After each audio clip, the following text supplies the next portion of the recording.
ఇక్కడొచ్చేసైతే మేమైతే చాలా సఫర్ అవుతున్నామండి. ఈ కిరాయిలు ఇల్లు ఉంటే చాలా మనుషులనైతే దోసుకొని తినాలని చూస్తున్నారు. రెంటులైతే ఇంత పెరిగిపోయింది. ఇక్కడ బతకలేము మనము. హైదరాబాద్‌లో మస్తు రెంట్లండి. సొంతం ఇల్లు ఉన్నోళ్ళకే మనకి బెనిఫిట్‌గా ఉంటది. మాకైతే సొంతం ఇల్లు ఉంటే మా బిడ్డ పెళ్ళికైతే అమ్ముకున్నాము. అమ్మేసుకున్నాక మేమైతే అక్కడ నుంచి అయితే వేరే జాగాలో షిఫ్ట్ అయిపోయాము. ఫస్ట్ ఆ ఇంట్లో షిఫ్ట్ అయ్యేటప్పుడు సున్నం అయితే ఏం వేయలేదు. మేము అడిగాము సున్నం వేసిస్తారా అంటే లేదు మీరే వేసుకోవాలంటే మేమైతే ఇక దిగి అయితే పోయాము. తర్వాత అయితే చూద్దాము అని దిగిపోయాక దాంట్లో అయితే మేము 6 సంవత్సరాలు అయితే గడిపామండి.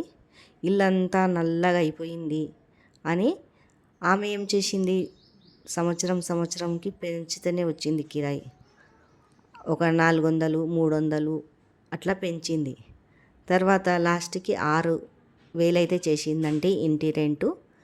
అయితే పోనీ 6,000 ఒక కిచెను, ఒక బెడ్రూమ్, హాల్ ఉందని కట్టేసుకుంటూ అయితే వచ్చాము. తర్వాత మేమేం చేసామంటే నల్లగా అయిపోయింది చాలా ఇల్లు అని సున్నం అయితే వేయించుకుందాము అని అనుకున్నాము.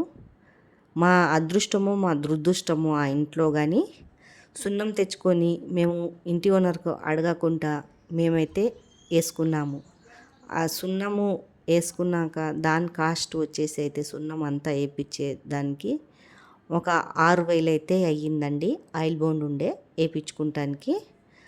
అది వేయించుకున్నాక తర్వాత ఏం జరిగిందంటే ఆ ఇంటి ఓనరు సున్నం వేసే వరకు ఇల్లంతా చాలా నీట్గా అనిపించిందండి. ఆ ఇంట్లో సున్నం వేసేటప్పుడు అయితే చాలా తగులైతే చేశాము. ఎందుకంటే ఒక్కదాన్నే నేను మొత్తం సదురుకుని చేసుకునే వరకైతే చాలా నాకు 2-3 రోజులైతే పట్టిందండి మొత్తం సదురుకునే వరకు. ఇటు డబ్బులు ఖర్చు అయినాయి, అటు కష్టం మొత్తం వృధా అయితే అయిపోయింది. అయితే ఏం జరిగిందంటే మొత్తం ఆమె సున్నం వేసాక నీట్గా కనపడే వరకు ఇల్లు అంతా తర్వాత చూసి ఆమె ఇల్లు గల ఆమె అయితే ప్లేట్ అయితే మార్చేసిందండి.